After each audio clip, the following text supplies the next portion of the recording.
So here's my bracket. And there goes my bracket. Yay! Well, it made it further than I thought it would. I'm John Rant with my review of New Japan Pro Wrestling's New Japan Cup 2022, the first night of the quarterfinals, night 12. I had Jeff Cobb winning the whole goddamn thing. Jeff Cobb is not going to win the New Japan Cup tournament, more in the pity. That being said, it's not an entire loss because I still think that there's a potential for the next couple quarterfinal matches, the semifinals and the finals to be quite good. But god damn it, I was really hoping that Jeff Cobb would win the whole thing. I feel he deserves it. I feel he's been on quite the roll. He had a tremendous run in the G1. And I just thought it would have been nice for him to beat Tetsuya Naito. I mean, I sort of get what they're doing, but I just think that Jeff Cobb should be given the chance. Like, obviously, Okada is not going to lose the championship to the New Japan Cup winner. So you're telling me Okada and Cobb turning back the clock a little bit wouldn't be a good thing? I'd like to fucking see it. But anyway, Kevin Kelly on commentary, solo. Also, let me know your thoughts on this show in the comments, please.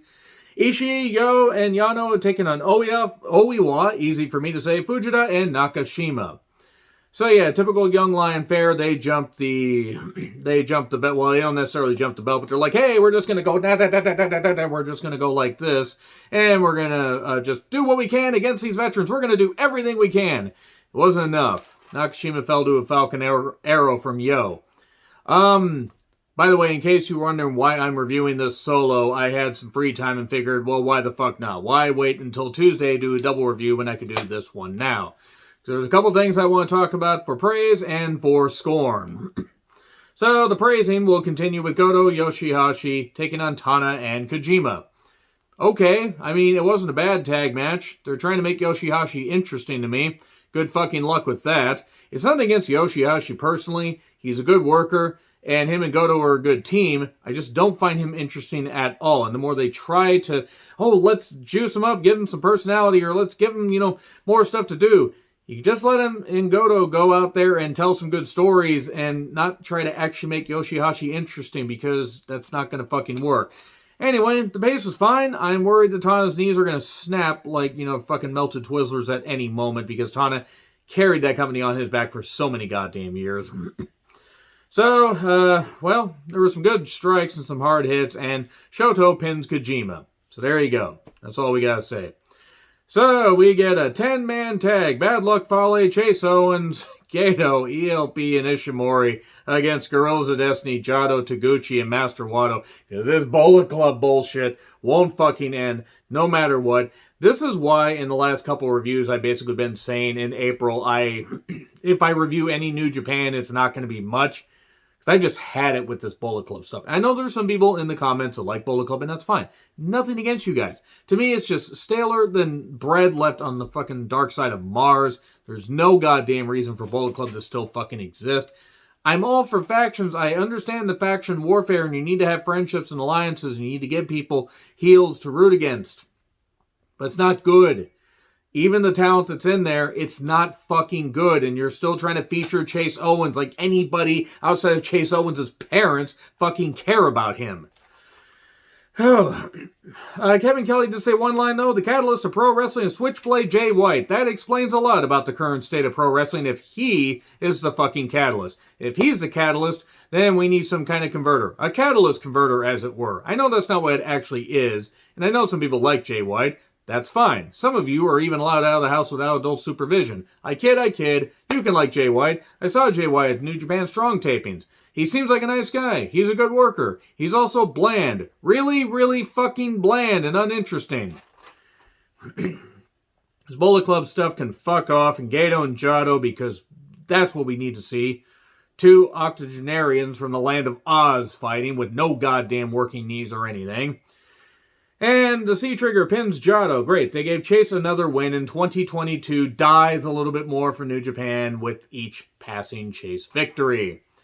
And we go right into House of Torture versus Suzuki-kun. For fuck's sake!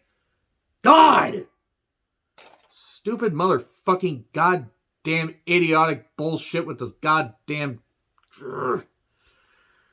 The House of Torture is the worst thing to happen to professional wrestling in a while, as far as a stable. It's just fucking terrible. And nothing even against the talent. But hey, we have Bullet Club. Let's make Bullet Club even less... Well, that's not true. I mean, Yujiro is leagues better and leagues more interesting than Chase Owens could ever hope to be. Even Yujiro's worst days are better than Chase Owens on his best. I'm not a fan of Chase Owens, in case you can't tell. House of Torture. Deck's gonna choke. We're gonna get all this stuff, and we're gonna get the same fucking shenanigans we always fucking get. And Doki gets pinned. Suzuki was trying to make this work as best he fucking could. Poor Despy is hopelessly lost, trying to make a feud with Show interesting, when it would be interesting. But no, we have this Bullet Club stuff, and this House of Torture stuff, and it won't fucking end. The world will end. The world will be irradiated. There will be giant creatures all over the world, like in After Earth, and somehow House of Torture and the Bullet Club will still be existing. So anyway, yeah, I'm sorry, Taka. Taka took the fucking pin. I was so pissed off I confused who took the fucking pin. My apologies. House of Torture and Bullet Club are just fucking shit. So, Shingo, Hiromu, and Bushi took on Makabe, Hanma, and Tiger Mask. Well, Hanma needs to retire. I noted that much. Match is fine. Pumping Bomber on Hanma. A very safe Pumping Bomber, because the guy can't fucking take anything anymore because he's going to fade away and become obsolete.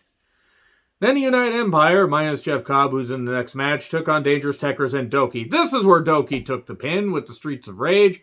Great. We get the Great Okan in the match. That's what I need to see.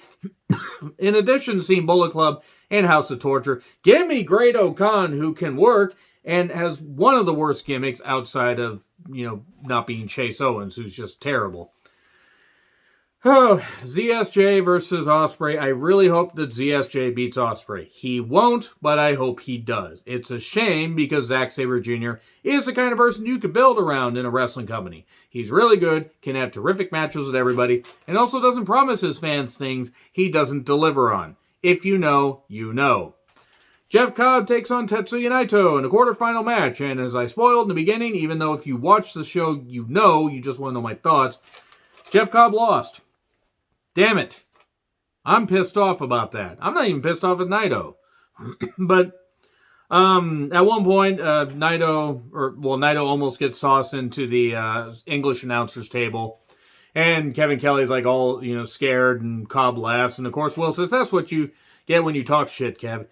Well, I wouldn't be throwing any goddamn stones since you skated on a whole bunch of stuff, and the only reason New Japan pushes you is they think that you're a living Chia Pet, and they love Chia Pets over there. I assume, I can't think of any other reason why they would want to push Will Ospreay in 2022.